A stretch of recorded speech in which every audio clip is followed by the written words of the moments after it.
Chris and I got married in 2008, and then we moved to Salt Lake City, Utah. Chris was so worried about me adjusting to the weather, the mountains, and the life in Utah. If only he had ever been to my city of Puebla, or know a little bit more about it, he might have felt a lot better about this change.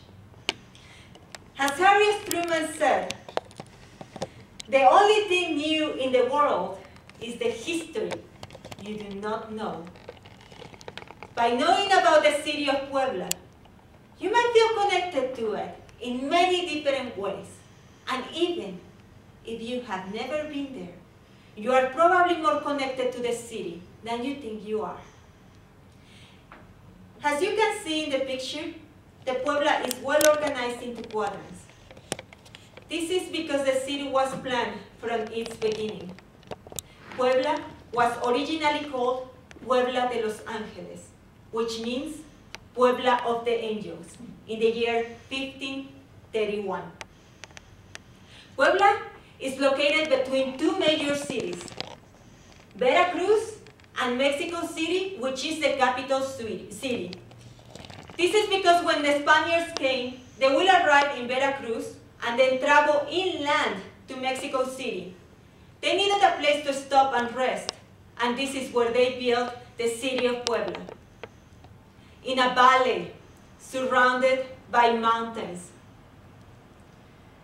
The following years after Mexico's independence, Puebla and Mexico struggled with self-government, and it was a very difficult time. Since Puebla was on the way to the country's capital city, it became a strategic point. And this is the reason why, during the Mexican-American War, United States occupied the city of Puebla during the years of 1847 to 1848.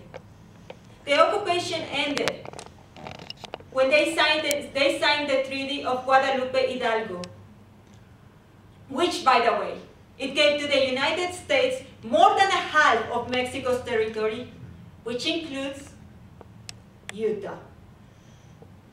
After this event, Mexico struggled more with self-government.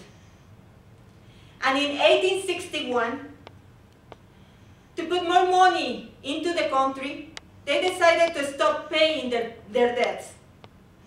This gave France a reason to invade Mexico.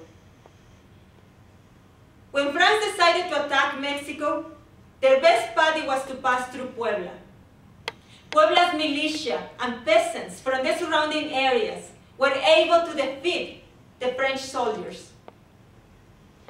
It is a good possibility that many of you celebrate this battle every year. I will give you a clue. This battle took place on May 5th, 1862. If you haven't figured it out yet, this is what we call Cinco de Mayo. Puebla is also known for their artisans, their painters, and for their culinary arts. If you have been to a decent Mexican restaurant, you might have encountered mole poblano. This food comes from Puebla. In these modern days, Puebla is also known for their learning institutions and their industry. One of the biggest is Volkswagen. It is the biggest manufacturing plant outside of Germany. If you drive yourself a Volkswagen in North America, then most likely it was made in my town, the city of Puebla. These are the reasons why this coming May, while admiring the city surrounded by mountains, and possibly driving yourself in a Volkswagen to a Mexican restaurant, and while eating mole poblano and celebrating Cinco de Mayo, you might realize that the city of Puebla is closer than you think.